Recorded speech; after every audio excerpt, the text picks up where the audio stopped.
to raise you. Have I been perfect? No. Do I know anything about children? No. Should I have picked up a book on parenting? Probably. Where was I going with this? And you? Noga. This is my brother, Hiro. Welcome to the nerd lab. Yeah. I've never seen electricity. Right here. Don't be alarmed. It's just a suit. It's not my real face and body. The name's Brett. School mascot by day, but by night. I'm also Don't spray. Whoa. What's in the spray specifically? The primary ingredient is bacitracin. It's a bummer. I'm actually allergic to that.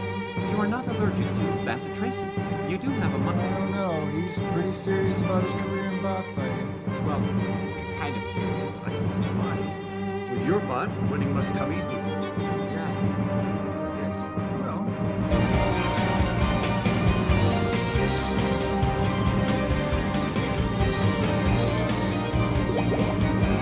Wow, a lot of sweet tech here today.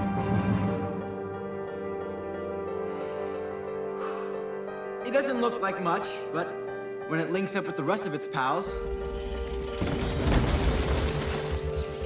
development, your tech could be revolutionary. Mr. Cage.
A small mechanical click, a breath of air, and Baymax begins to inflate white vinyl, unfolding into a body so soft that it seems almost impossible for Cliff to touch it. Welcome to the Cine Flux, where we do not only ask whether a film works, we ask what it understands. We stay with the images that keep glowing after the screen goes dark, with the sounds that change meaning once we know where the story is going, and with the quiet choices that reveal more than spectacle ever could.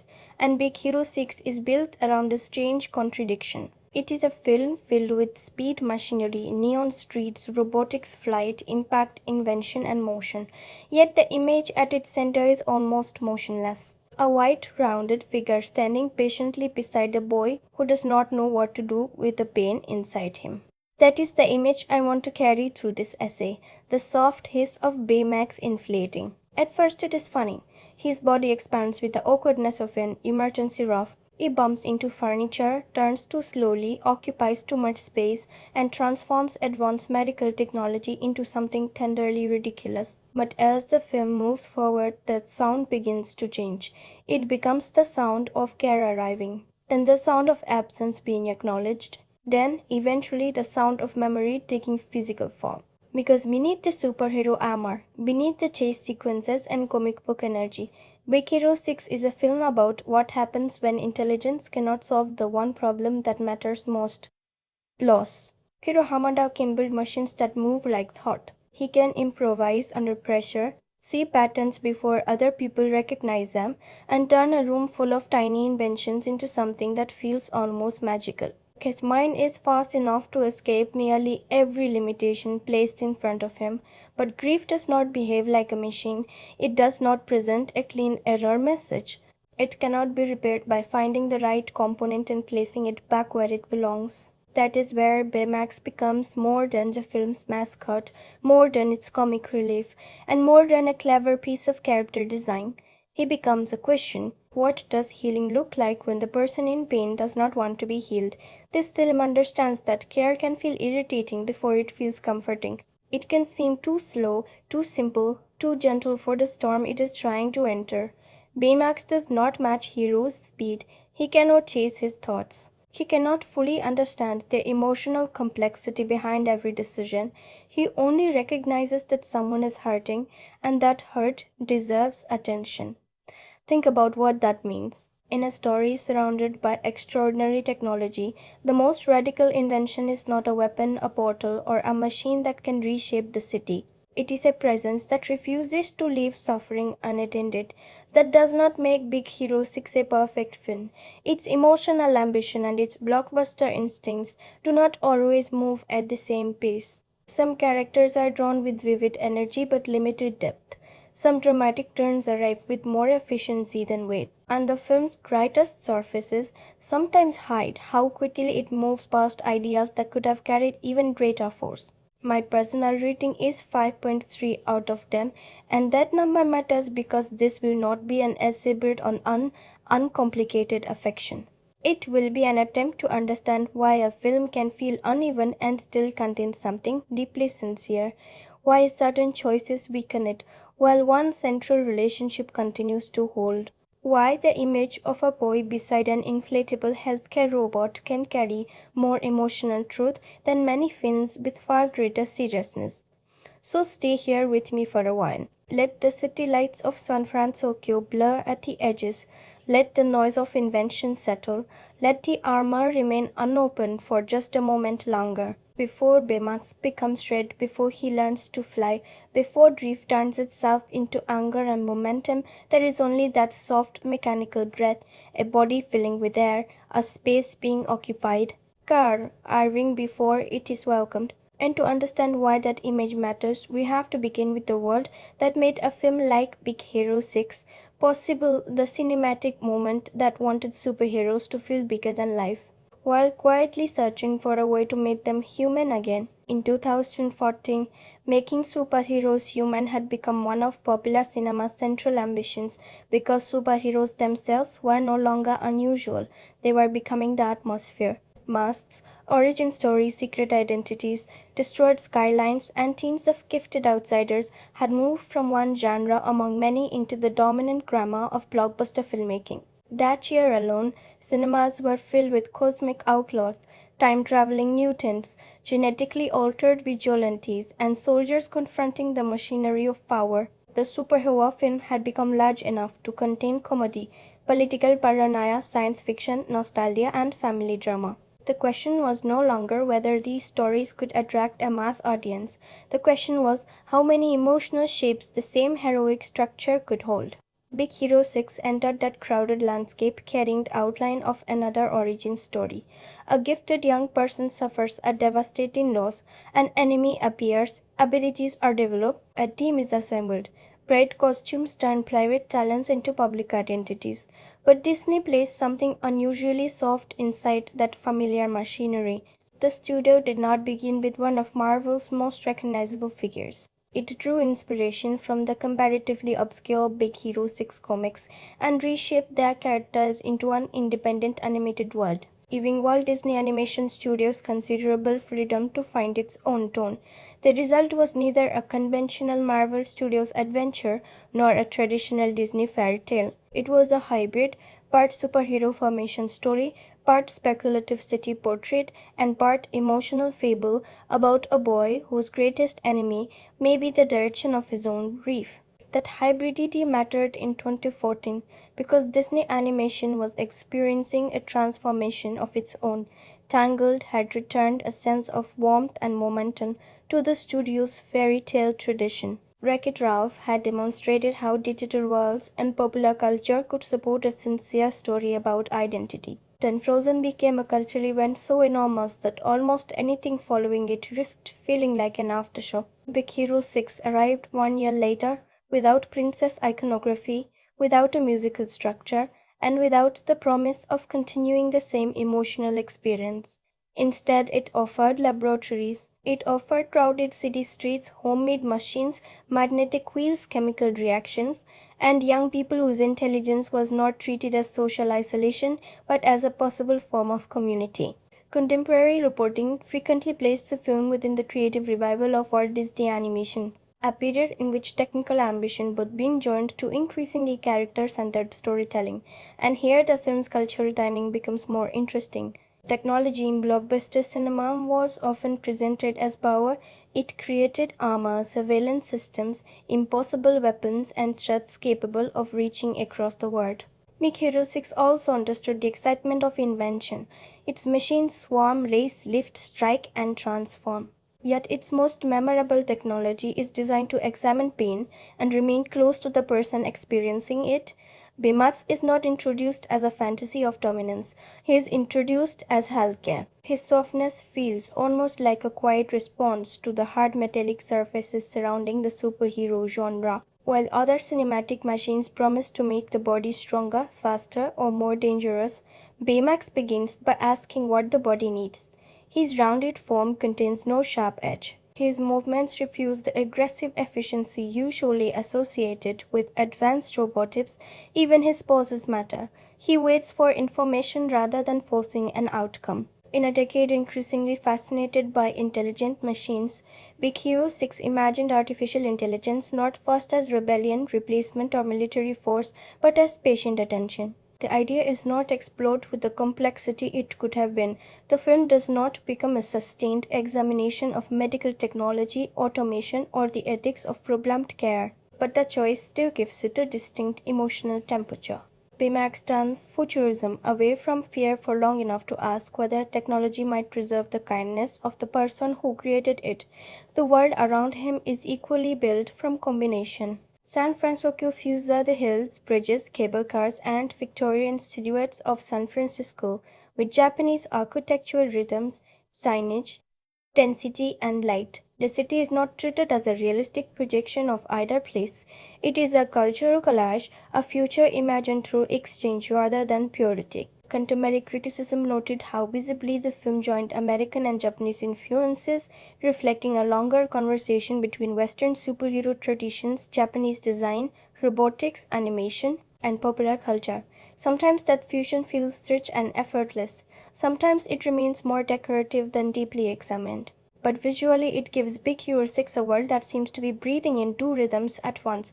Old houses sit beside experimental laboratories, paper lantern warmth meets electric neon.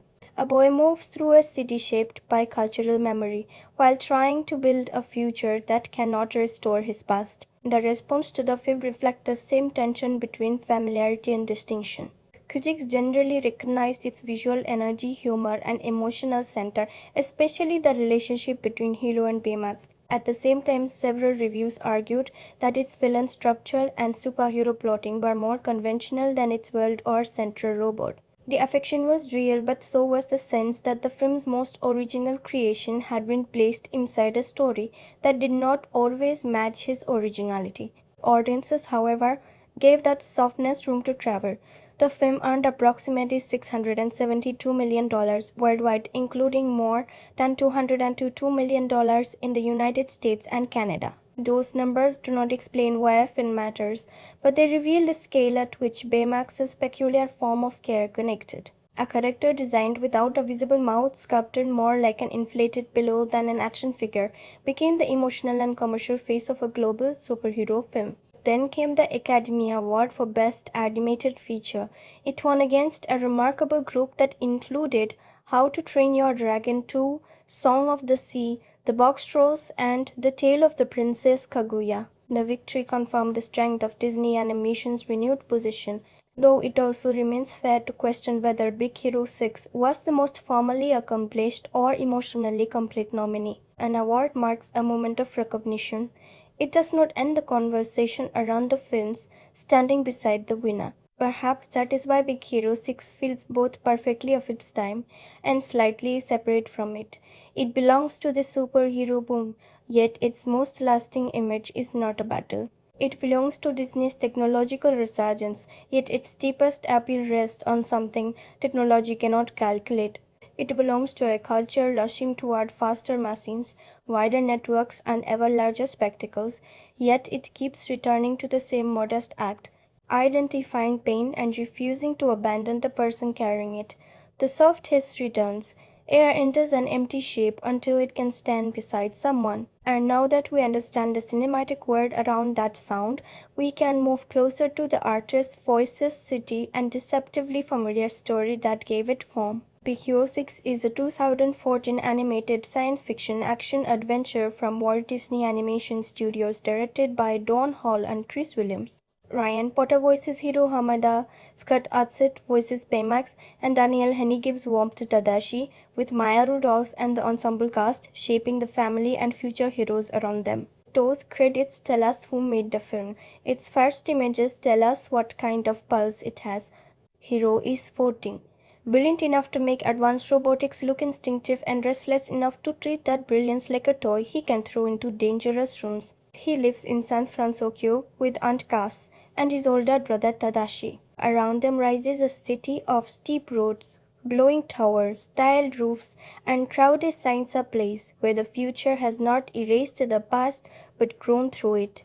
Hiro belongs to both sides of that landscape. He is still a child, but his mind has already raced ahead of the people trying to guide him. He can build astonishing things, yet he has no clear idea what those things should be for.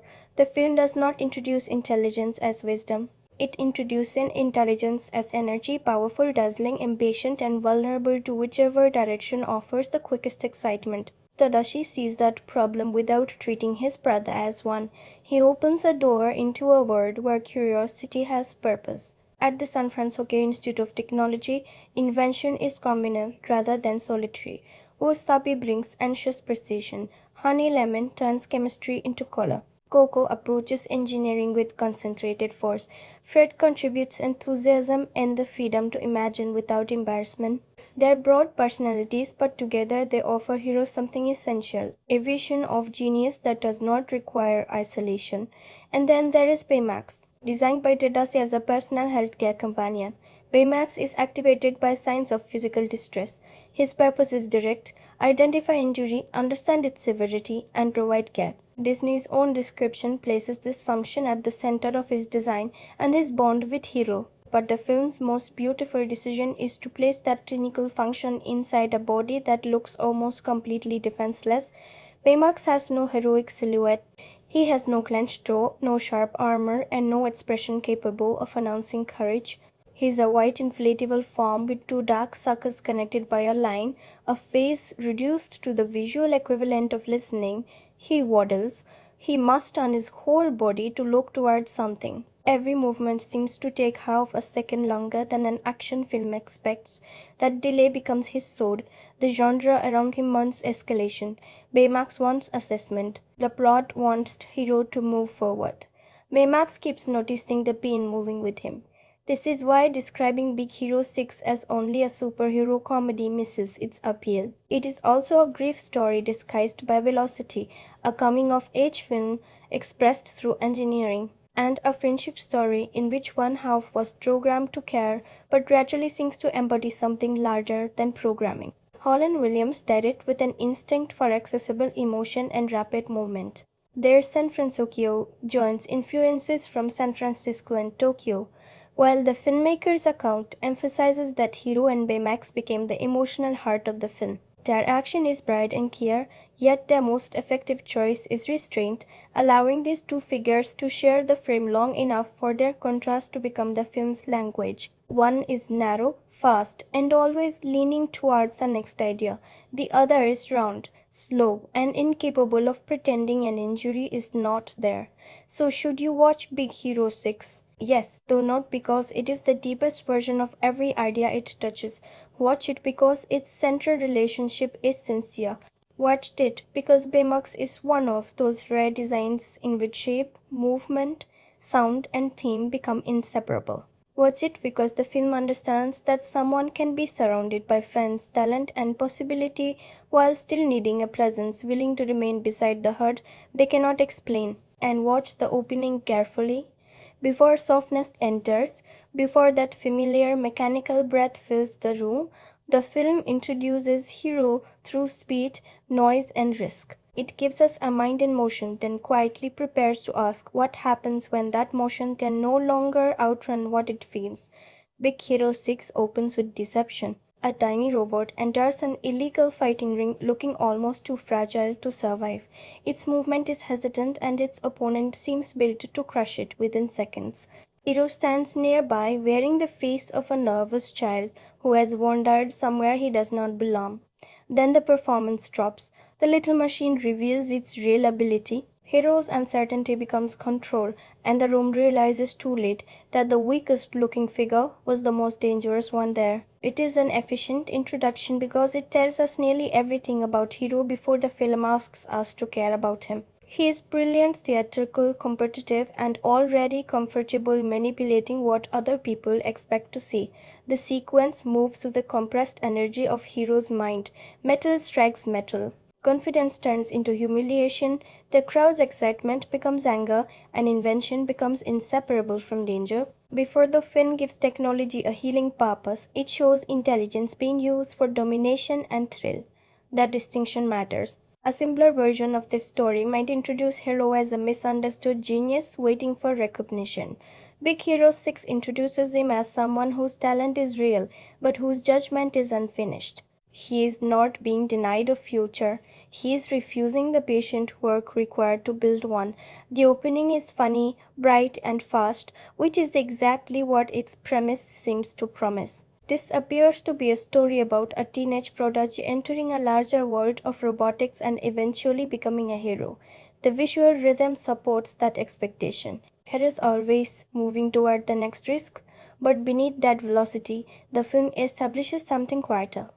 Hero is searching for resistance. He needs a problem capable of holding his attention, a space large enough for his mind, and people who will not merely admire his intelligence but ask him to use it well. The bot fights provide immediate proof of superiority but no growth.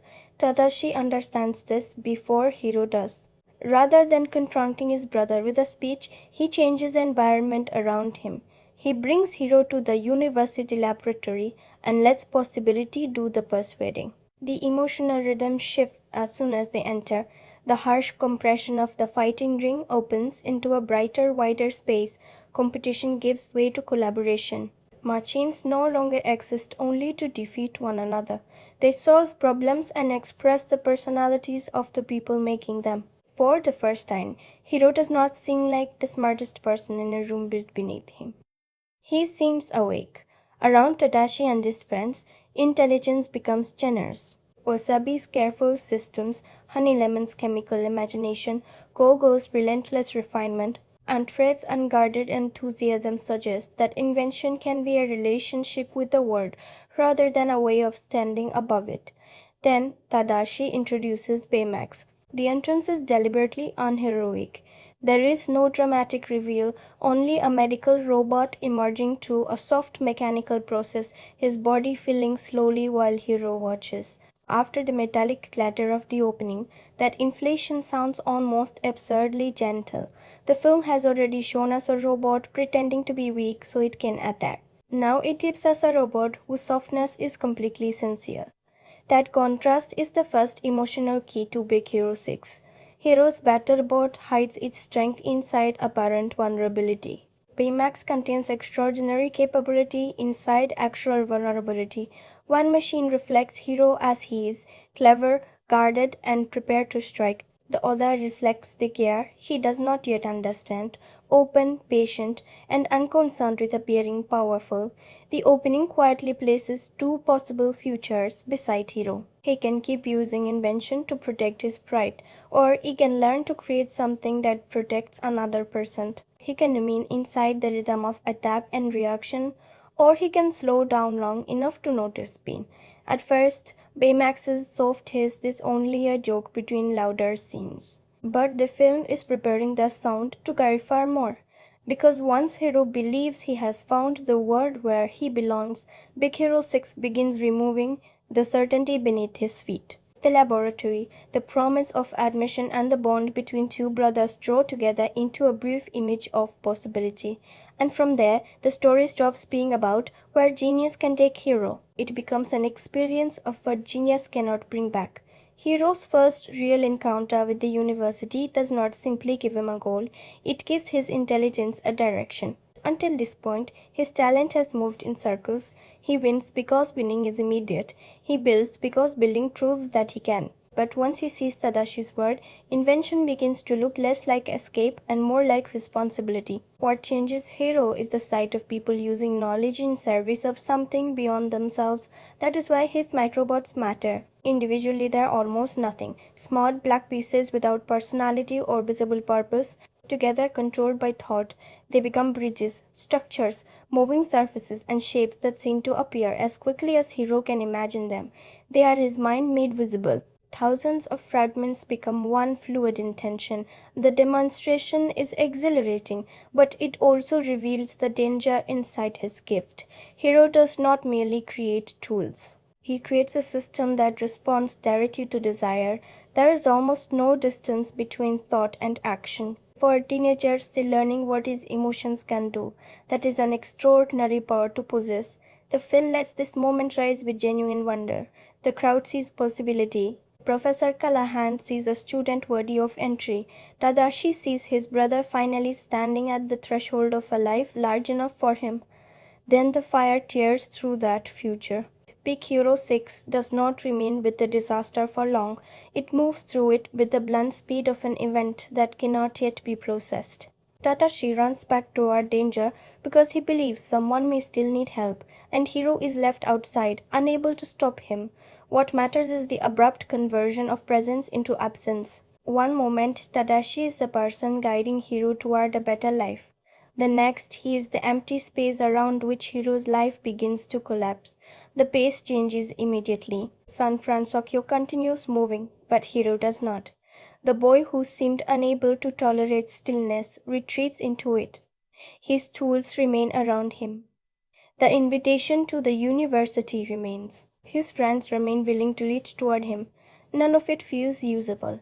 Here is what the film understands. Grief can make possibility feel insulting. People speak of what comes next because they love you. But next can sound impossible when the person who gave the future meaning is no longer inside it. Hero's intelligence cannot accept the problem because the problem has no mechanism. There is no damaged component to replace. No design can reverse the night. So the mind that once rushed toward every challenge begins refusing movement entirely. Then something small falls. A piece of metal presses against Hero's foot and pain activates Baymax. The soft hiss returns, but it no longer belongs to a comic introduction. Baymax inflates inside a room shaped by absence. He is still awkward. He still interprets language literally. He still attempts to measure distress as though sorrow might be reduced to a number. Yet his simplicity becomes strangely moving because he does not require Hero to explain his grief elegantly. He only recognizes that Hero is not well. That recognition is the beginning of the film's central relationship. Baymax cannot replace Tadashi, and the story is strongest when it does not pretend that he can. Instead, he carries Tadashi's care forward in another form. His programming is evidence that Tadashi once imagined a machine whose first response to pain would be attention. Hiro, however, does not initially want attention. He wants a target. When he realizes that one of his microbots is still active, its movement gives his grief a direction. The tiny machine pulls towards something unseen like a compass needle in a room that has lost north.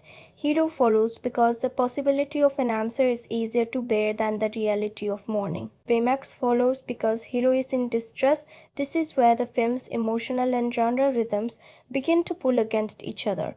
The grief story wants stillness, uncertainty, and time. The mystery plot offers pursuit, evidence, and a masked figure who can be blamed.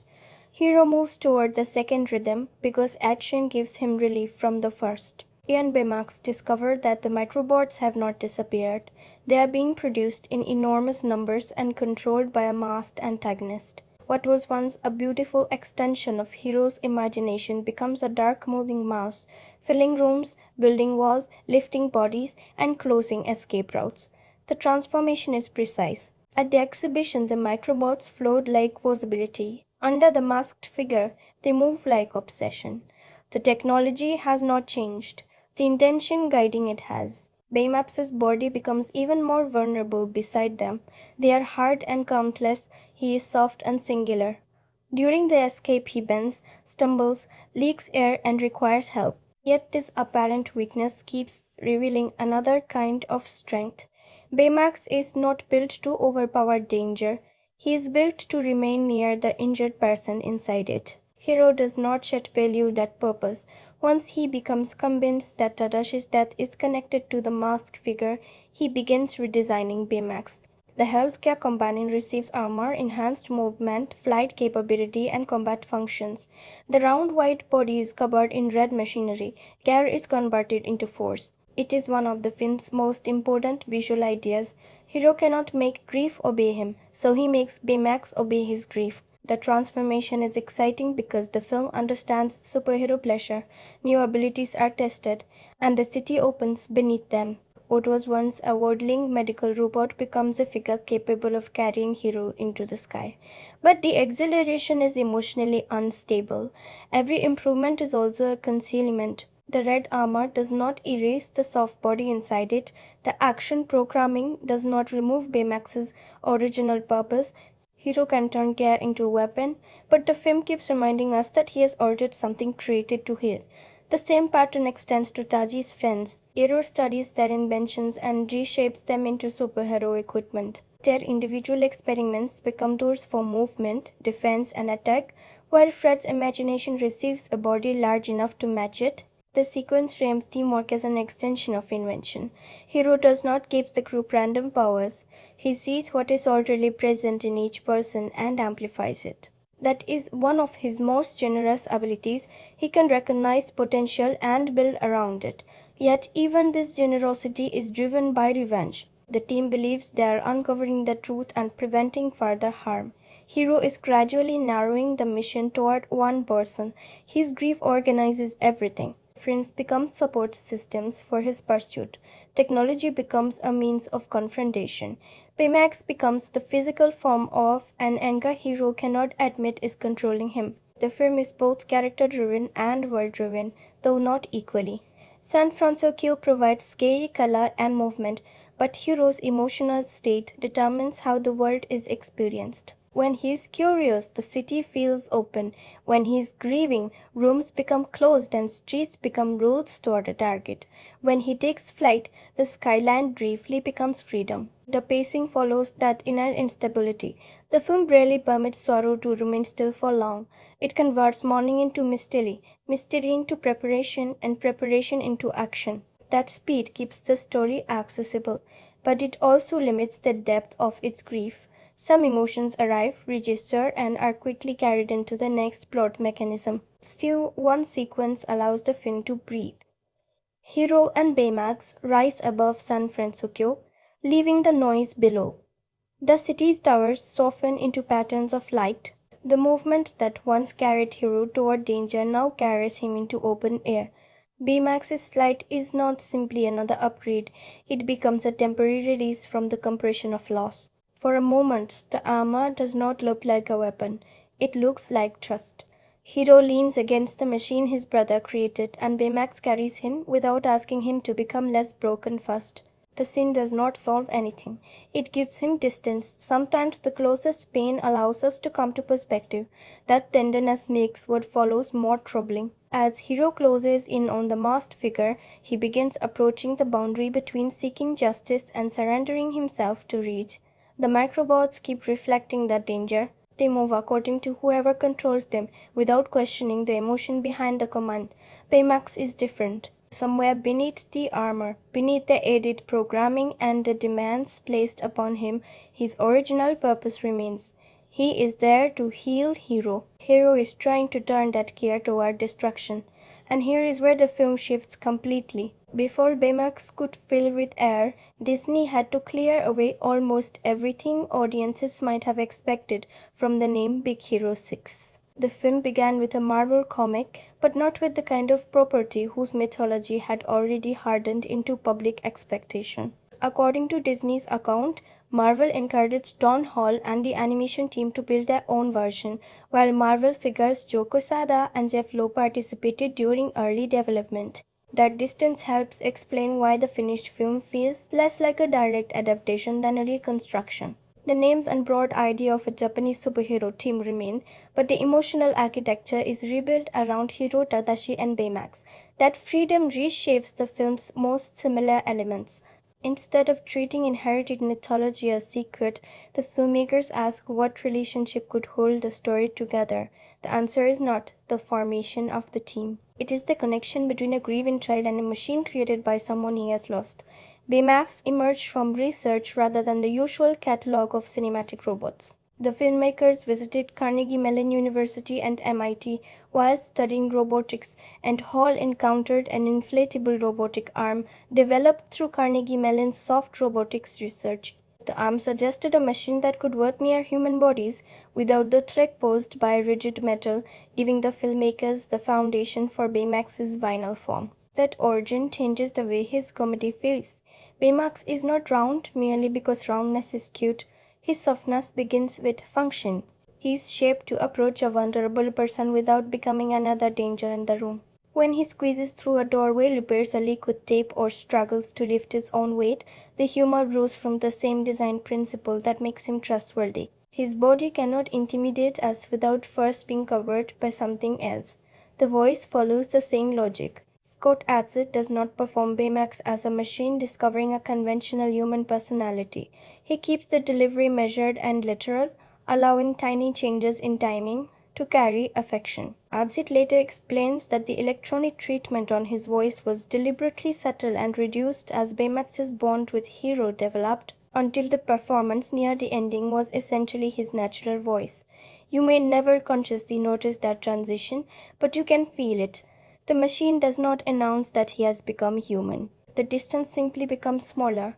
His voice warms not through exaggeration, but through familiarity. By the time Baymax speaks to Hiro in the film's most intimate moments, the calm rhythm that once sounded clinical has become reassurance. Ryan Potter gives Hiro the opposite movement. His voice is quick, defensive, and frequently ahead of itself. He remains a teenager, proud of his intelligence, embarrassed by tenderness, and capable of mistaking certainty for maturity. Daniel Henney gives Tadashi a relaxed steadiness, creating warmth without making the older brother feel impossibly perfect. Because their voices occupy different rhythms, Baymax's patience later feels like an echo of Tadashi rather than an imitation. The city required another kind of invention. Disney says the production created a proprietary system called Denizen to populate the film, producing more than 700 distinct background characters with usable motion. That matters because San Fransokyo cannot feel like a model waiting for superheroes to enter it. The trains, cafes, sidewalks, campuses, and steep streets need ordinary lives moving through them. Hero's loss happens inside a city that does not stop. The crowds create the painful scale of private grief. Hundreds of people continue toward destinations, while one boy feels as though time has ended. The production also introduced Disney's Hyperion renderer, designed to calculate complex light moving through large digital environments. Disney's technical material shows how multi-bounce illumination allowed light to pass softly through Baymax's translucent surface and made it possible to render the depth of San Fransokyo during flight rather than hiding distant space behind flat approximations. Here, technology serves the same contradiction as the story. The city gains density while Baymax gains softness. One system allows windows, signs, bodies, and structures to exist together. Another lets light enter a white vinyl shell and return with a gentle glow. The enormous environment and the simplest character are built through related acts of technical care. That is what I keep returning to in the making of Big Hero 6. Its most impressive production choices do not only make the film larger, they make its tenderness visible. Research becomes a body that can embrace rather than crush. Voice processing slowly disappears so connection can feel closer. Crowd technology makes loneliness more legible. Rendering technology lets a machine appear to hold light beneath its skin. The film was made by turning advanced tools toward a modest sensation, the feeling that something soft has entered a hard space and decided to stay. And once that softness is fully built, the question becomes what the finished film is able to achieve with it. What Big Hero 6 achieves most completely is not the creation of a superhero team. It is the creation of an emotional contrast so clear that almost every successful choice in the film can be traced back to it. Hero moves quickly because stillness leaves room for grief. Baymax moves slowly because care requires attention. Hero wants a solution. Baymax keeps returning to a condition. One treats pain as an obstacle to overcome. The other treats it as information that must first be acknowledged.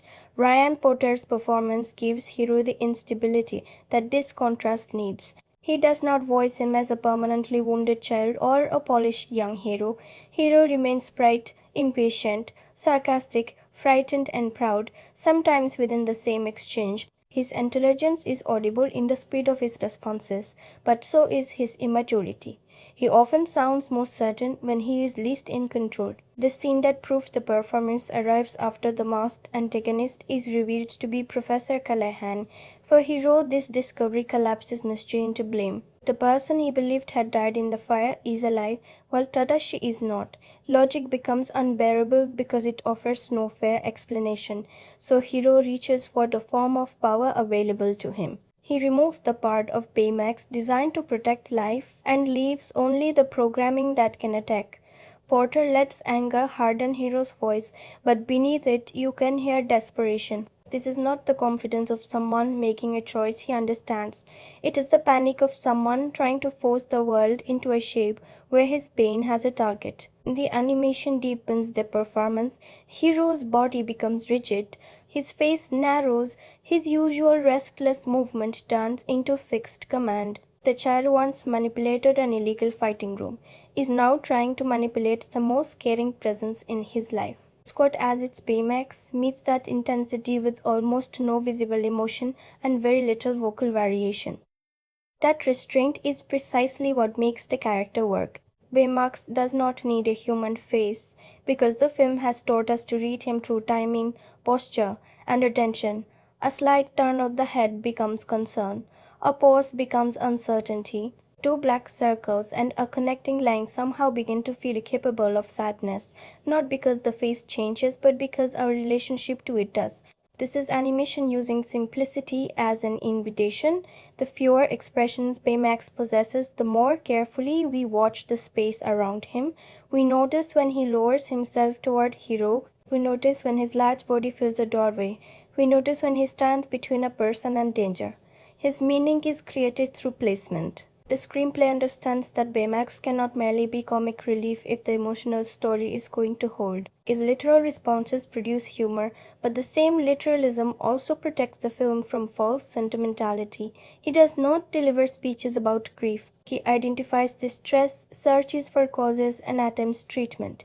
The feeling comes from the distance between his clinical process and the human need we recognize inside it. That structure allows the screenplay's strongest scenes to work on two levels. Baymax may be responding to an injury, but Hero's real wound is emotional. Hiro may insist that he is fine, but the film has already shown us that intelligence can become a sophisticated way of refusing help. Each exchange advances the plot while quietly asking whether care still matters when the person receiving it rejects its terms. The writing is less successful when the larger superhero machinery takes control. The supporting team often speaks through clearly defined traits, and the villain's motivations are compressed into revelations rather than patiently developed conflict. But the central relationship remains more than functional because it is built through repeated changes in meaning. A hug begins as a physical treatment. Later, the same gesture becomes safety. Flight begins as an engineering achievement. Later, it becomes release. The healthcare scan begins as a joke. Later, it becomes the film's moral question. Can Hiro admit what is actually hurting him? Visually, the directors repeatedly use shape to make that question visible. Hiro is angular. His hair, clothing, movements, and inventions seem to point outward. Baymax is made almost entirely of curves. Even when he is placed inside red armor, the film cannot fully conceal the soft white form beneath it. That armor is visually thrilling, but it also carries an unease. Hiro has fitted vulnerability into the silhouette of force. Baymax can now fly, strike, and withstand impact, yet his most expressive moments still occur when the armor opens or disappears. The film's imagery suggests that power may protect care, but it can also bury it. Space is used with similar intelligence. During the action sequences, San Fransokyo becomes a network of vertical motion. Characters fall, rise, swing, and accelerate through a city whose streets seem unable to contain them. In quieter scenes, Hiro is often surrounded by rooms that hold traces of Tadashi. Empty surfaces and unused equipment make absence physical without needing to explain it. One of the most effective visual moments comes when Baymax shows Hiro recordings of Tadashi testing and refining him. The images are ordinary, failed attempts, adjustments, patience, and repeated work. Tadashi is not presented as a saint frozen in memory. He is active, amused, frustrated, and committed to making care function. The scene changes Baymax again. He is no longer only something Tadashi left behind.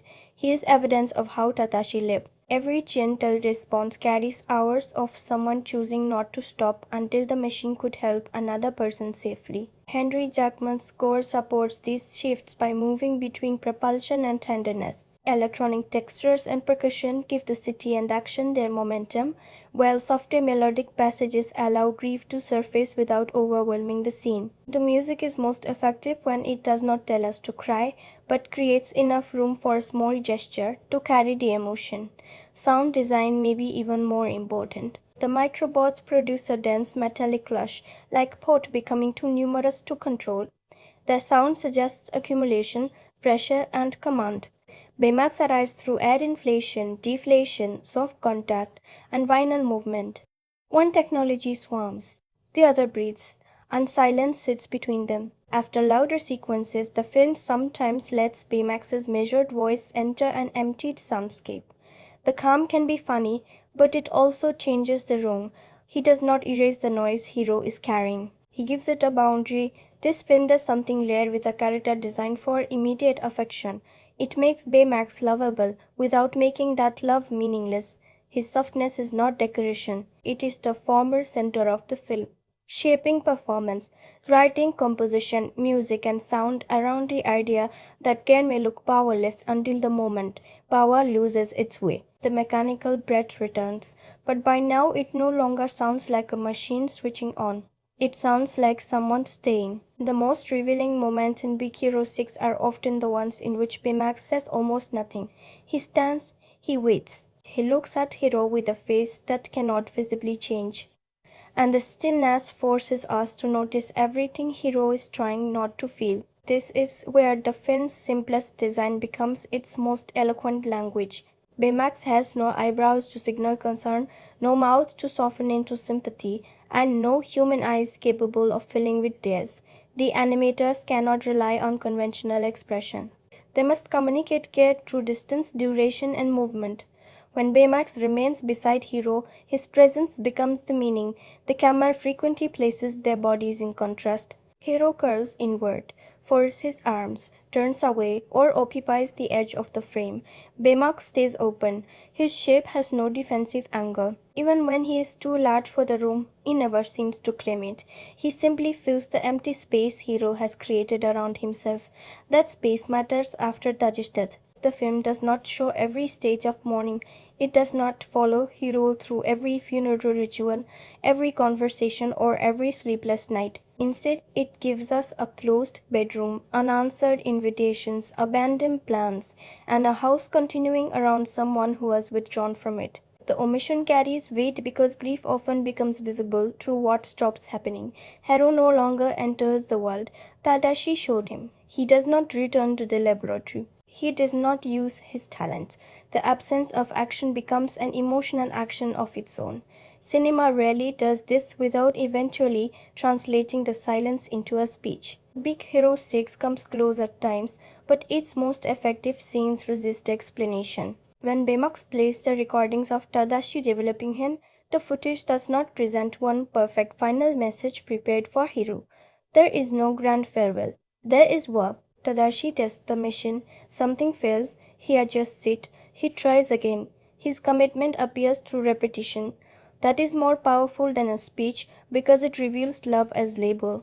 Tadashi cared about helping people long before anyone praised the result. Baymax's gentleness did not emerge effortlessly. It was built through patience. Hiro watches without being told what to feel. The camera allows the images to reach him. Tadashi's voice enters the room, but it cannot speak to Hiro in the present. It belongs to a recording. The emotional force comes from the gap between the living movement on the screen and the silence surrounding the person watching it. Here, the soft mechanical breath changes again. Baymax is standing beside the evidence of his own creation, while Hiro sees that the machine is not merely a leftover object. He is the continuation of thousands of small choices Tadashi made when nobody else was watching.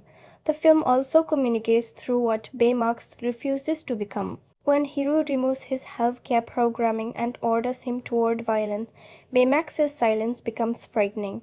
His usual poses no longer feel patient. His blank face becomes unreadable because the moral intelligence we associated with it has been suppressed. The same body is present.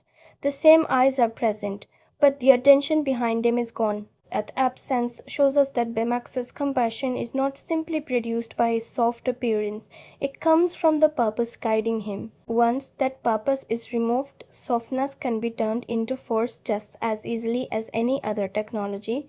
When his healthcare chip is restored, the change is immediate but not theatrical. Baymax does not condemn Hiro. He does not dramatize forgiveness. He returns to assessment. Hiro is still in pain. The treatment is still incomplete. The restraint preserves the relationship. Baymax does not become a judge standing above Hiro. He becomes a boundary Hiro cannot cross without confronting what he is doing to himself. Empty space also shapes the film's flight sequences. High above San Fransokyo, the crowded city becomes quiet geometry. Roads shrink into lines, buildings become patterns. The noise that has carried Hiro through the story falls away. The silence does not cure him. It gives his grief room to exist without immediately becoming action. That may be the film's most honest understanding of healing. Relief is not the disappearance of pain. Sometimes it is the first moment in which pain is no longer controlling every movement. Baymax cannot return Tadashi. He cannot make Hiro's loss fair. He cannot fill the exact human absence at the center of the story. What he can do is remain inside the silence without demanding that Hiro escape it. And perhaps that is why his embrace works. The gesture is usually simple, a large white body folding around a smaller one, yet it carries everything the film has chosen not to say: safety, memory, permission to stop fighting for a moment. The soft hiss has become a form of listening. A machine draws breath, not because it is alive in the way Hiro is, but because someone once believed care should have a body. And in the film's quiet spaces, that body says enough. For all the tenderness Big Hero 6 finds in Baymax, the film around him is not always patient enough to earn the same emotional depth. Its central weakness is not that the story moves quickly. Speed belongs naturally to Hiro, to his inventions, and to the superhero genre the film inhabits. The problem is that the screenplay sometimes uses movement to avoid the difficult spaces it has already opened. Tadashi's death is the foundation of everything that follows, yet the film gives Haru's grief only brief moments of stillness before converting it into investigation. That choice keeps the narrative accessible and energetic, but it also narrows the emotional experience. We understand that Hiro is devastated. We see withdrawal, anger, and obsession. What we rarely see is the uncertainty between those states, the ordinary contradictory process of trying to live beside an absence that cannot be defeated. The mystery offers Zero direction too efficiently. Once the surviving microbot begins moving, mourning becomes pursuit. The masked figure gives grief a face, and the story settles into a familiar rhythm of clues, upgrades, chases, and confrontation. This works as adventure, but it weakens the more unusual fun waiting underneath, a story about a brilliant child discovering that some suffering cannot be converted into a solvable problem. Professor Callahan is where this compression becomes most visible. His reveal is structurally useful. It connects Hiro's invention, Tadashi's death, and the portal experiment into one conflict. Yet Callahan never becomes as emotionally complicated as the story needs him to be. His own grief mirrors Hiro's, but the parallel arrives late and is explained more than explored. That is a missed opportunity. Hiro and Callahan are both inventors whose loss becomes a reason to control, punish, and reshape the world around them. Each uses technology to avoid accepting helplessness. Each places other people in danger while believing that grief has given him moral permission. The film recognizes this connection, but it does not remain with it long enough. Callahan becomes primarily an obstacle, leaving Hiro's darker potential visible, without allowing the antagonist to become a fully developed reflection of it. The supporting team suffers from a similar love space. Gogo, Sabi, Honey Lemon, and Fred are immediately likable because their personalities are clear and their designs are energetic. They bring humor, visual variety, and a sense of chosen family, but their interior lives remain thin. We know how they behave under pressure more clearly than we know what they feared, desire, or risk by joining Hiro. This matters because the film presents teamwork as one of its answers to isolation.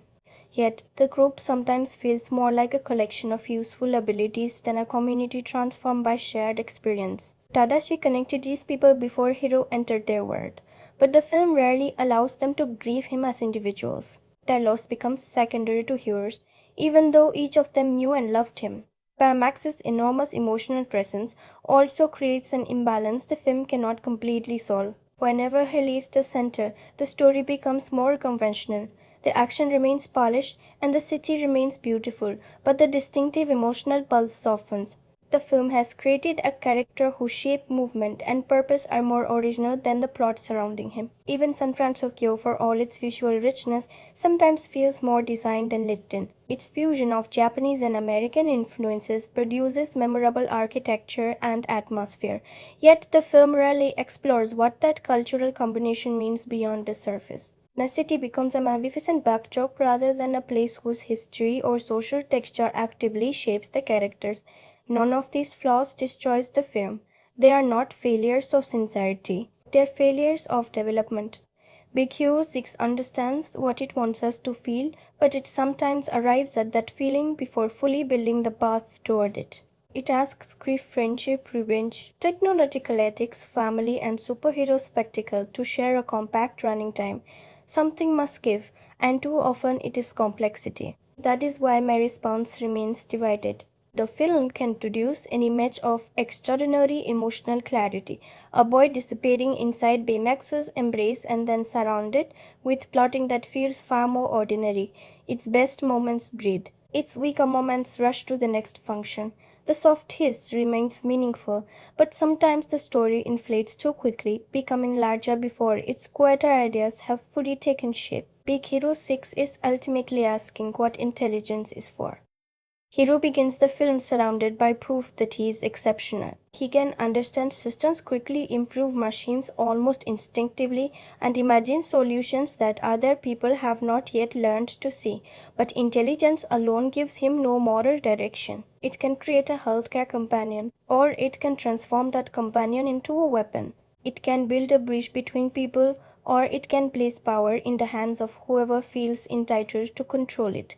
The film does not divide technology into good machines and bad machines. It divides intention. The microbots respond to thought, Baymax responds to pain. Both are remarkable creations, but they represent opposite relationships with power. The microbots turn a person's will into immediate physical action. Baymax interrupts action long enough to ask whether someone is hurt. One technology expands control. The other creates responsibility. That contrast becomes the film's clearest statement about grief. Hiro's pain is not dangerous because he feels it too deeply. It becomes dangerous because he tries to make everything else obey it. His inventions, his friends, and Baymax are gradually pulled into the direction of his anger. The tragedy is not that Hiro wants justice. The tragedy is that grief convinces him any action taken in its name must be justified. Pain can produce that illusion. When something has been taken from us unfairly, the world can begin to feel as though it owes us a correction. We search for a person to blame, an explanation large enough to contain what happened, or an action that will make helplessness disappear. But revenge does not restore control. It only allows pain to choose the next thing we become. Professor Callahan embodies where that path leads. His grief has hardened into a system. He no longer experiences other people as complete human beings with losses of their own. They become obstacles, instruments, or acceptable costs in the pursuit of what he believes he is owed. Hiro moves toward the same condition. That is why Baymax matters beyond his role as a comforting friend. He represents a limit. He has been created around the principle that another person's life cannot be treated as a disposable object. Hiro can modify his body, increase his strength, and redirect his abilities, but Baymax's original purpose keeps returning like a moral pulse beneath the armor. Care in this film is not merely kindness, it is resistance. It resists the belief that pain grants permission to cause pain. It resists the urge to reduce people to the parts they play in our personal story. It resists speed when speed is carrying us somewhere we should not go. Baymax's slowness is therefore modern comedy. It is an ethical rhythm. He cannot move at the pace of Hiro's anger without first being changed. He pauses, assesses, and waits for a truthful answer. To Hiro, that process can feel frustrating because grief wants certainty. Baymax offers something less satisfying but more necessary, attention without agreement. He does not tell Hiro that everything will become understandable. He does not pretend that Tadashi's death happened for a reason. He does not offer a machine capable of reversing the loss. He stays close enough for Hiro to survive the fact that none of those solutions exist. What this film understands is that healing is often mistaken for replacement. Hiro initially experiences Baymax through Tadashi. The robot's voice programming and purpose all carry the imprint of his brother. It would be easy for the story to suggest that Baymax fills the space Tadashi left behind, but human absence does not work that way. Nobody steps into exactly the same place. Baymax becomes meaningful not because he replaces Tadashi, but because he allows Tadashi's values to continue affecting the world. The machine preserves a way of responding to suffering. Through Baymax, Hiro encounters his brother's belief that intelligence should move toward the injured person rather than away from them. Memory becomes action. That idea gives the film its most moving symbol. Baymax's inflatable body is physically empty until air enters it. He is a shape waiting to be filled, just as memory can seem like an empty outline after someone is gone. At first, the mechanical breath gives Baymax form. Later, Hiro fills that form with expectations. He turns Baymax into a companion, a protector, and eventually an extension of his anger. The body remains the same, but its meaning changes according to what Hiro asks it to carry. Think about what that means. We do something similar with memory. We can use the people we have lost to justify our bitterness, imagining what they would have wanted until their absence becomes permission for our worst impulses. Or we can allow the way they lived to challenge the way we are living now. Hiro must decide which version of Tadashi he will carry. Will Tadashi become the reason he destroys, or the reason he returns to care? The supporting team extends this idea into community. Hiro's first response to grief is isolation. He closes the door, refuses the future, and treats his pain as something that separates him from everyone else. Yet healing begins when the world around him refuses that separation. Antas continues offering ordinary love. Tadashi's friends enter Hiro's dangerous search because they care about him, even when they do not fully understand where it is leading. Baymax remains present because presence is built into his purpose. None of them can feel Hiro's grief for him. They can only prevent grief from convincing him that he is alone inside it. The film therefore treats connection not as a cure, but as a structure that keeps suffering from becoming identity. Hiro is grieving, but he is not only grief. He is angry, but he is not only anger. Other people remembered the parts of him that pain has temporarily hidden. This is also why the superhero transformation matters. The team's abilities emerge from inventions they had already created. Heroism is not delivered from outside. Their curiosity, discipline, imagination, and even their eccentricity are redirected toward protecting others. The film's idea of becoming heroic is not becoming someone entirely different. It is discovering what your existing gifts are capable of serving. That is where Big Hero 6 is most sincere. It suggests that talent becomes meaningful only when joined to responsibility. Intelligence without empathy can perfect the mechanism while destroying the person. Power without reflection can make pain efficient, and care without spectacle may still be the most courageous act in the room. The mechanical breath returns once more. It began as air filling an empty body. Now it sounds like a pause between impulse and action, the brief space in which someone can decide whether their suffering will become another wound or the beginning of compassion. Big Hero 6 does not carry the unmistakable signature of a single auteur. It was shaped inside the collaborative machinery of Walt Disney Animation, co-directed by Don Hall and Chris Williams, and built through a story process that reportedly depended on extensive meetings, revision, and the willingness to let ideas be challenged. Let collaborative origin matters because the film's identity comes less from one dominant visual obsession than from a shared Disney instinct. Place a vulnerable relationship inside a large genre structure, then let emotional clarity guide the spectacle. How's path into the project helps explain the unusual balance. He had already directed Winnie the Pooh, a film built around gentleness, companionship, and characters whose problems are small in scale but emotionally sincere. Big Hero 6 expands the physical world dramatically, yet the same interest in care survives. The city becomes larger, the action faster, and the danger more theatrical, but the center remains a relationship in which one character patiently attends to another. Hall later returned directly to Baymax in the Disney Plus series, bearing the robot's name, focusing on the healthcare companion helping ordinary people rather than merely extending the superhero mythology. That continuation suggests that Baymax's caring function was not incidental to the original film's appeal. It was the idea worth preserving. Chris Williams brings a complementary instinct. His earlier co-directing work on Bolt also placed an apparently powerful character inside a story about dependence, identity, and the discovery that heroism is not the same as invulnerability. In Big Hero 6, that idea is inverted. Baymax does not mistakenly believe he is powerful. Hiro decides that power is what Baymax needs. The film then has to uncover the tenderness buried beneath the upgrade. Together, the directors repeatedly organize emotion through contrast. The extraordinary is placed beside the ordinary. A portal capable of tearing open space is placed beside a quiet recording of Tadashi working. A city of impossible technology is placed beside a teenager who cannot repair his own sorrow. A superhero body opens to reveal an inflatable healthcare robot. This is the filmmaker's clearest signature within the film. Spectacle is never allowed to become the final meaning of the image. The action may attract the eye, but the emotional truth is usually hidden beneath it. Their visual storytelling also favors immediate readability. Character silhouettes are distinct. Personalities are communicated through movement before dialogue has to explain them. Go cuts through space, Wasabi protects boundaries, Honey Lemon moves with buoyant curiosity. Fred seems barely contained by his own enthusiasm. Hiro leans forward as though the future is always one thought away. Baymax, by contrast, occupies space without urgency. That clarity is a strength, but it also reveals the limits of the approach.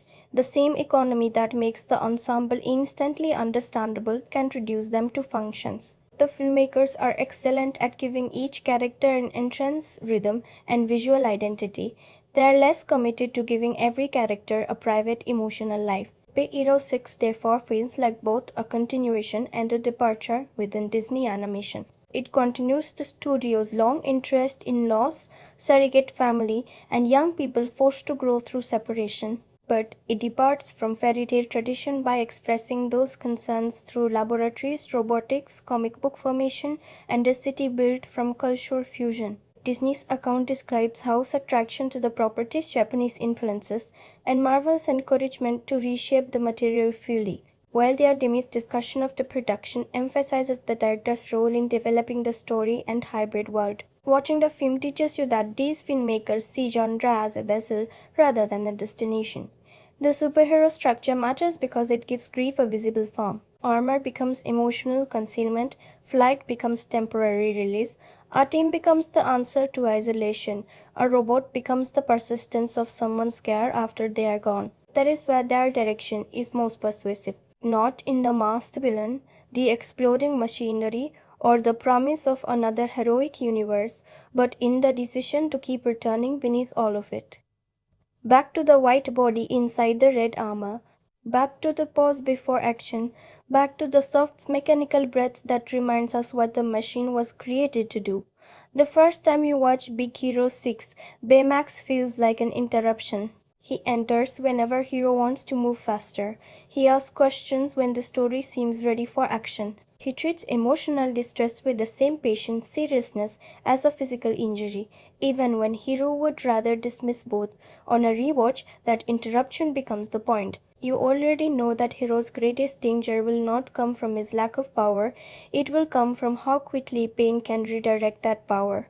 Because of that knowledge, Baymax's earliest appearances no longer feel like comic pauses placed between important scenes. They are the important scenes. Each delay quietly prepares the film's moral center. The first health scare stand changes immediately. What once appeared to be a literal-minded machine, misunderstanding a teenager, now feels like the first accurate diagnosis anyone gives him. Hiro may only be reacting to a minor physical discomfort, but the film is teaching us how Baymax works. He notices distress, refuses easy dismissal, and remains active until the person in his care can honestly say that the treatment is complete. That phrase gains weight every time it returns. At first, treatment seems measurable. Pain can be located, rated, and addressed, but Hiro's deeper injury cannot be reduced to a number. On rewatch, Baymax's repeated attempts to understand his condition feel less naive. They expose how determined Hiro is to avoid naming what has happened inside him. Tadashi's scenes also change. During an initial viewing, he functions as the warm older brother, guiding Hiro toward a better future. His patience feels natural because the story has not yet revealed how much of that patience will remain after he is gone. The second time, every small gesture carries the pressure of absence. The way he redirects Hiro without humiliating him, the pride he shows when Hiro finally discovers a purpose for his intelligence, the casual familiarity with which he introduces Baymax.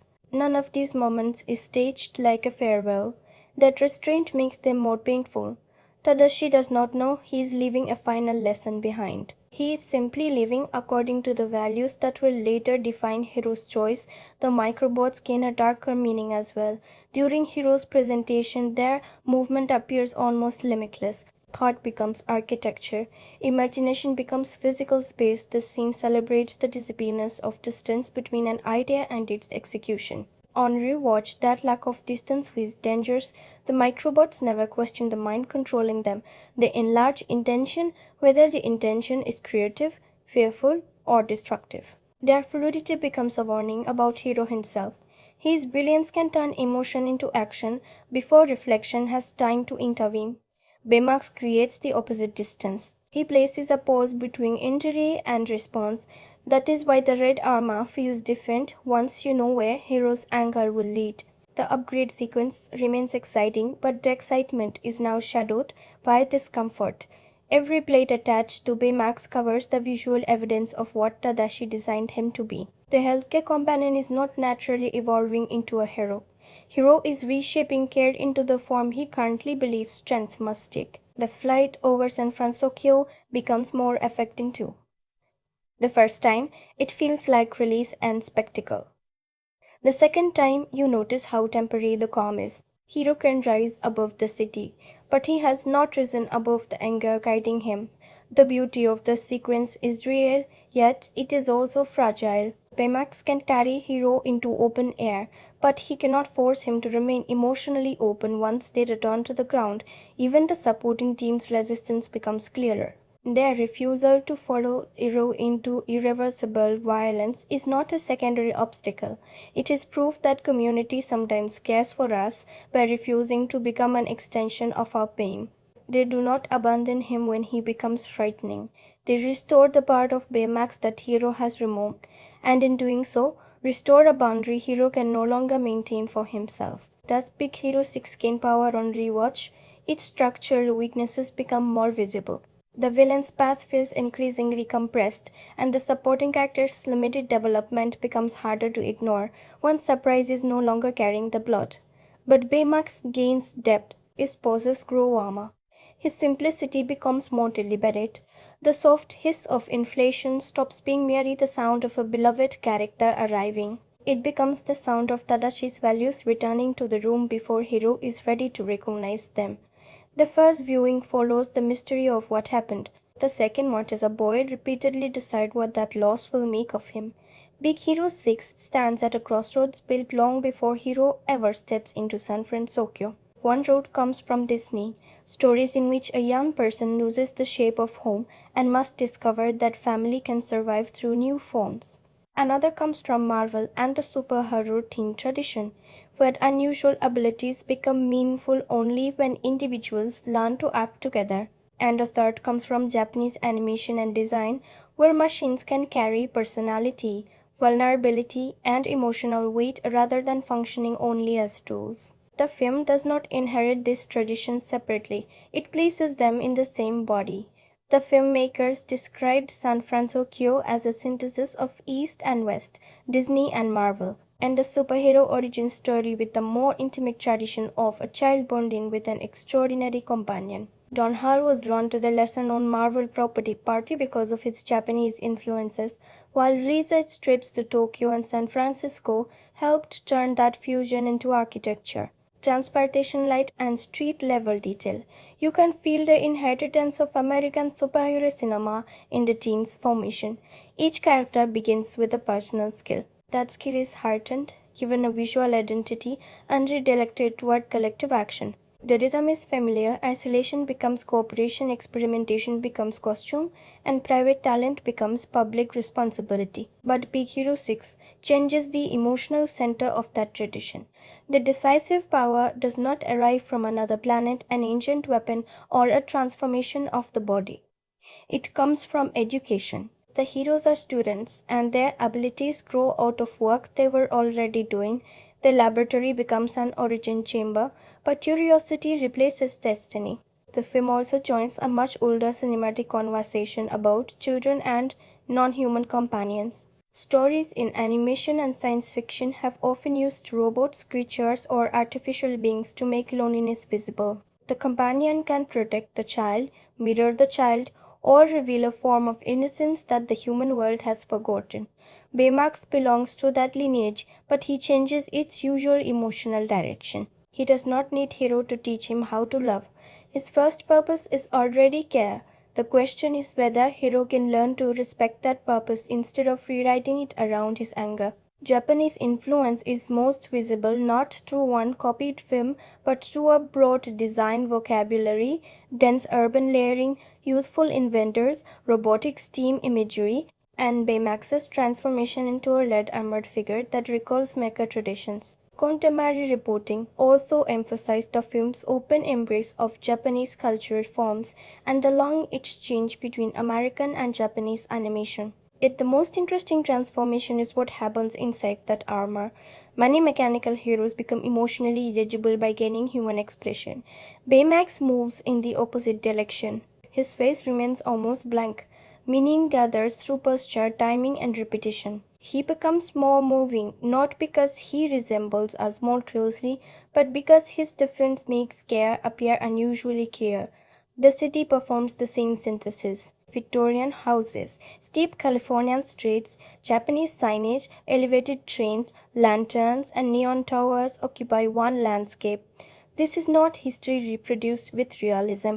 It is cinematic inheritance made visible, two traditions placed beside each other until a third image emerges. That image is sometimes more beautiful than fully examined. The film borrows the energy of cultural exchange without always exploring its complications.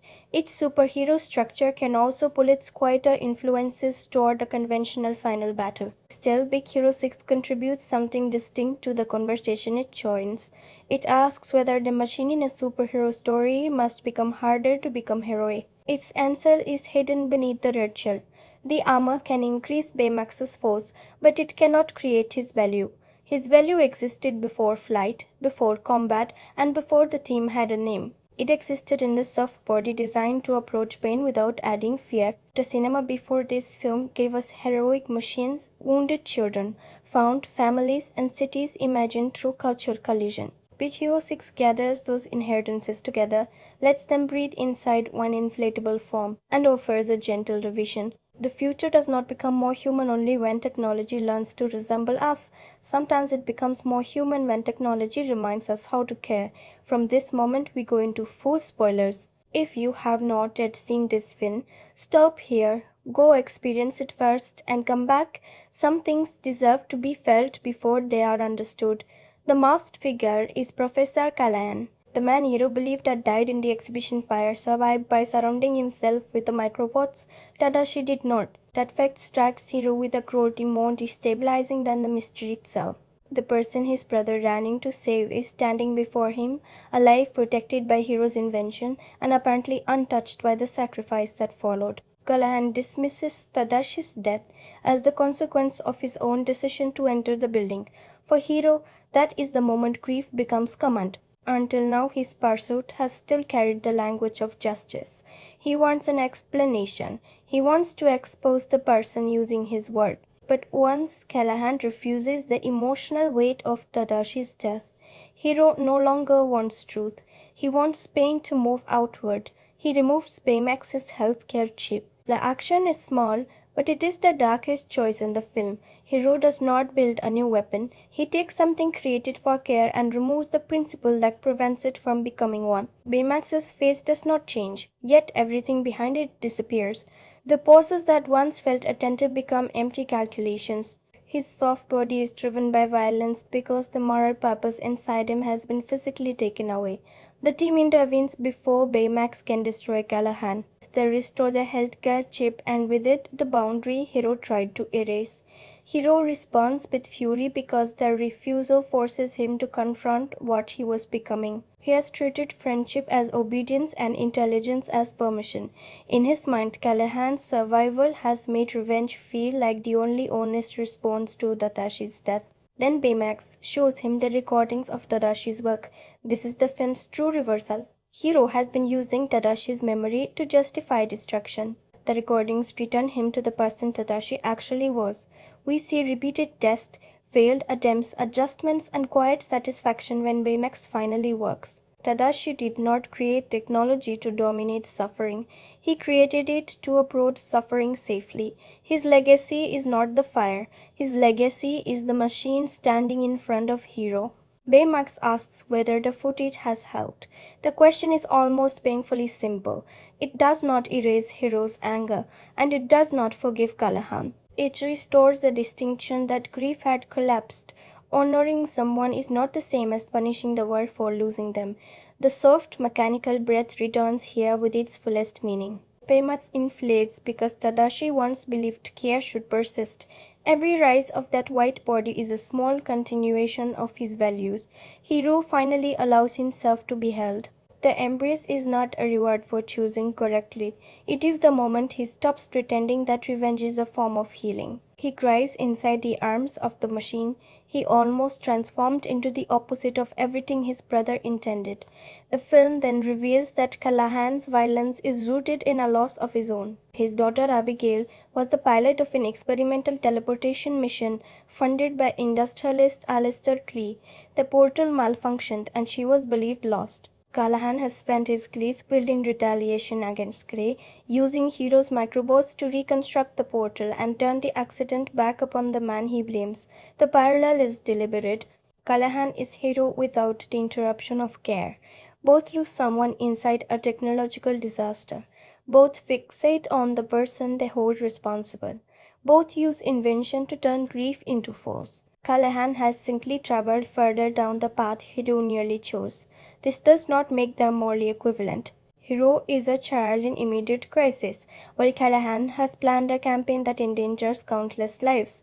But the resemblance gives Hiro's final choice meaning. Defeating Callahan is not only stopping a villain, it is refusing the future that villain represents. The team works together to dismantle the microbot structure and save Try. Once Callahan loses control of the swarm, the spectacle collapses back into its emotional course. He is left without the machinery that allowed anger to feel like purpose. Then Baymax detects signs of life inside the portal. Abigail may still be alive. This discovery transforms the ending from punishment into rescue. Hiro could allow Callahan to live with the same absence that drove his violence. Instead, he chooses to enter the unstable portal with Baymax and search for the person at the center of it all. That choice completes Hiro's growth more clearly than defeating Callahan ever could. He uses his intelligence and courage not to make another person suffer, but to preserve the life that grief had reduced to a motive. Inside the portal, the film's visual language becomes almost abstract. The city disappears. Space folds into luminous debris and drifting wreckage. There is no solid ground, only motion without orientation. It is the perfect landscape for grief, fragments suspended in a place where ordinary direction no longer applies. Hiro and Baymax find Abigail alive in her capsule, but their escape damages Baymax's armor. His propulsion system fails. One armored fist remains functional, giving him a final method of sending Hiro and Abigail back through the portal. Hiro understands what Baymax is preparing to do. For most of the film, treatment has been something Baymax determines through examination. Now completion requires Hiro's consent. He must say that he is satisfied with his care, knowing that the phrase will allow Baymax to deactivate and remain behind. The moment hurts because Baymax is no longer merely Tadashi's creation. Through every absurd interruption, quiet scan, flight and embrace, he has become part of Hiro's own life. Losing him is not a symbolic repetition of losing Tadashi. It is a new loss with its own shape. Baymax does not sacrifice himself by abandoning his purpose. He fulfills it. He saves Hiro, saves Abigail, and prevents grief from claiming another life. The red armor breaks away, revealing the white body beneath it one final time. Power has reached its limit. Care has not. Hiro and Abigail are propelled towards safety as Baymax disappears into the portal. The mechanical breath is gone. What remains is the space it once filled. Back in San Fransokyo, Callahan sees his daughter alive before he is taken into custody. The rescue does not excuse what he has done, but it refuses the cruel symmetry he tried to create. The film does not heal grief by balancing loss with more loss. It interrupts the cycle. Hiro returns to the university and begins rebuilding his life. While examining the armored fist Baymax used to save him, he discovers they have cat chips still enclosed inside it. The survival of that small component allows him to reconstruct Baymax. This return can feel emotionally convenient. The apparent permanence of the sacrifice is softened, and some of its force is inevitably reduced. Yet the reconstruction also fits the film's central idea.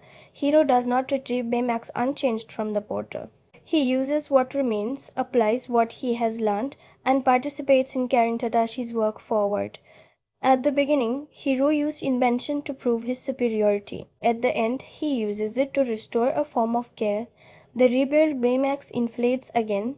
The hiss returns not as a denial of loss, but as evidence that memory can become creation rather than revenge. The team continues as Big Hero 6 ends. The post-credits scene gives Fred a smaller inheritance of his own. He discovers that a superhero memorabilia hidden in his family home belongs to his father, revealing a secret heroic history and opening the door to adventures beyond Hero's grief. The moment is playful, but it extends the film's fascination with legacies hidden inside ordinary spaces. The ending does not claim that Hiro is cured. It shows that he has chosen a direction. Tadashi remains gone. Baymax cannot change that. What Hiro can change is the purpose his brother's memory serves in the life that continues. The soft body fills with air. The empty shape stands again, and this time Hiro understands that healing is not bringing the past back exactly as it was. It is allowing what was loving in the past to guide what we build next. The moment that stays with me is not Baymax flying above the city or the team standing together in their finished armor. It is Hiro removing the healthcare chip. That small moment contains the film's most honest fear. Grief does not always make us gentle. Sometimes it makes gentleness feel useless. Sometimes care seems too slow for the anger asking to be released. Hiro does not become cruel because he stops loving Tadashi. He becomes dangerous because that love has nowhere to go. He mistakes the storm for loyalty, as though refusing revenge would mean accepting that his brother no longer matters. Baymax stands before him as proof of the opposite. Tadashi matters because care continues. That idea remains stronger than the film's villain, sharper than some of its comedy, and deeper than its conventional superhero structure. Big Hero 6 may rush through parts of its grief, but it understands one essential truth. Healing does not require us to stop missing someone. It asks us to decide what their memory will create through us. Would I return to this film? Yes, but selectively. I would return for Baymax's quiet pauses, for the recordings of Tadashi working, and for the brief moments when the film lets its emotional ideas breathe without pushing them toward the next chase. I would return less for the mystery and more for the contrast beneath its hard armor opening to reveal a soft body that was never weak. The person most likely to carry Big Hero 6 beyond its credits is someone who has ever wished pain could be solved, like an engineering problem. Someone who has discovered that intelligence cannot negotiate with absence. Someone who needed another presence to remain nearby without offering false answers. The film does not completely satisfy me, but Baymax does something rare. He makes care visible as patience, as resistance, and finally as inheritance. The soft hiss returns in memory, not the sound of grief disappearing, the sound of something kind taking shape beside it. Big Hero 6 is a film of two different strengths. One is immediately visible, the glowing city, the inventive action, the bright personalities, and the pleasure of watching ordinary experiments become superhero abilities. The other is quieter and far more valuable. It lives in the distance between Hiro and Baymax, in the pauses that interrupt anger, and in the idea that intelligence becomes meaningful only when it learns what it should protect. The film is at its best when it trusts that quiet center. Baymax does not heal Hiro by offering a perfect explanation for Tadashi's death. He does not convince him that loss was necessary, or that everything will eventually return to the way it was.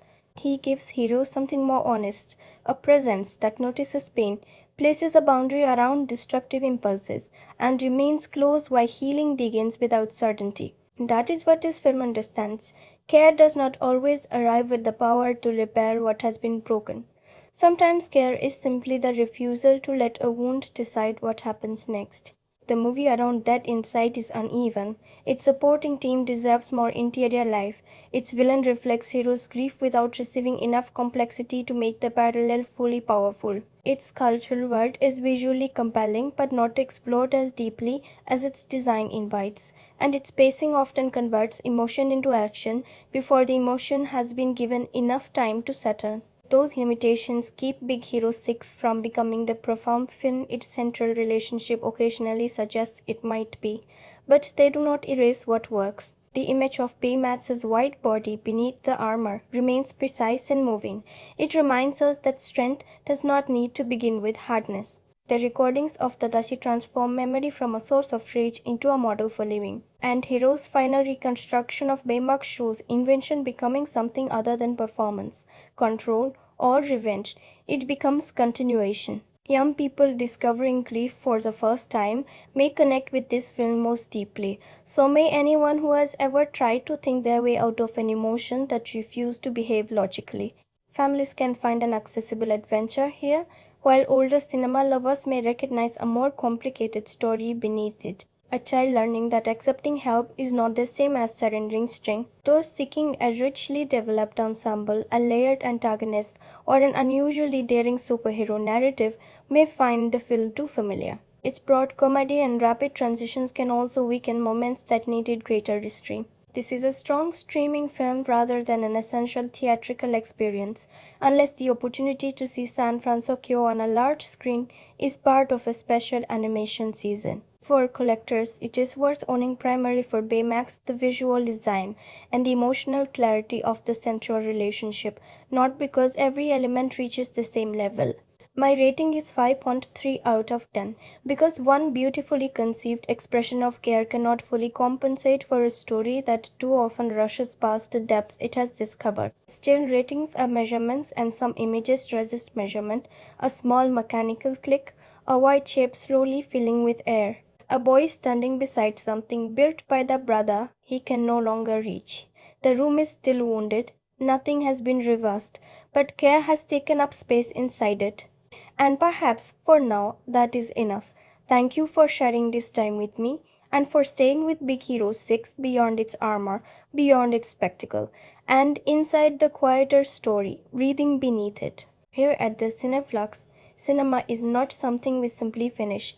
It is something we carry, question, and sometimes understand differently once the final image has had time to settle. So, I would love to know what stayed with you.